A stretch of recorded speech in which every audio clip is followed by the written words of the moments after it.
बड़ी खबर है, जहां फ्लाइट को बम से उड़ाने की धमकी दी गई है। इंडिगो एयरलाइंस के विमान को धमकी मिली है। विमान दिल्ली से वाराणसी जाने वाला था। फ्लाइट से यात्रियों को उतारा गया। मामले की जांच पड़ताल जारी है। अब तक संदिग्ध सामान नहीं मिला है। किवाटी, सीआईएसएफ सहित अन्य एजेंसी मामले की जांच कर रही। तो फ्लाइट को बम से उड़ाने की धमकी मिली है।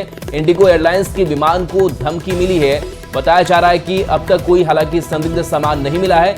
दिल्ली से वाराणसी ये विमान जा रहा था और इसको उड़ाने की धमकी मिली। फ्लाइट से यात्रियों को उतारा गया।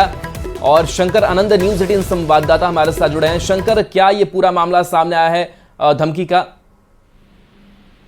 देखिए, आज सुबह में तकरीबन 5:30 बजे एक अजीबोगरीब सी स्थिति दिल्ली एयरपोर्ट पे देखने को मिली, जब इंडिगो कंपनी का जो विमान है वो दिल्ली से जब उसे वाराणसी रवाना होना था, उसी दौरान में एक जानकारी मिली, कुछ इनपुट्स मिला कि इस विमान में बम है। हालांकि उस वक्त जांच पड़ताल की गई, कहीं कुछ नहीं मिला।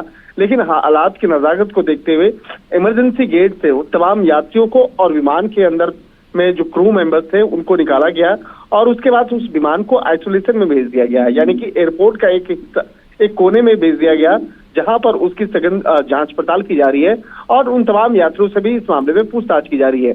लेकिन अभी थोड़ी देर पहले ही सीआईएसएफ के सूत्र के मुताबिक एक जानकारी मिली है कि एक टिश्यू पेपर में किसी ने इस तरह की हरकत को अंजाम दिया। टिश्यू पेपर में उसने लिखा कि इस विमान में बम है और उसके बाद वो टिश्यू पेपर पे जब मिला, उसके बाद टिश्यू पेपर पे के आधार पर ही जब दायरा आगे बढ़ाया गया, उसी के आधार पर कुछ खबर भी है कि टिश्यू पेपर किसने रखा है, क्या मंशा थी? अभी तक फिलहाल इस मामले पे कुछ भी अभी जानकारी साझा जांच एजेंसी के द्वारा या सीआईएसएफ के द्वारा अभी औपचारिक तौर पर साझा नहीं किया गया है।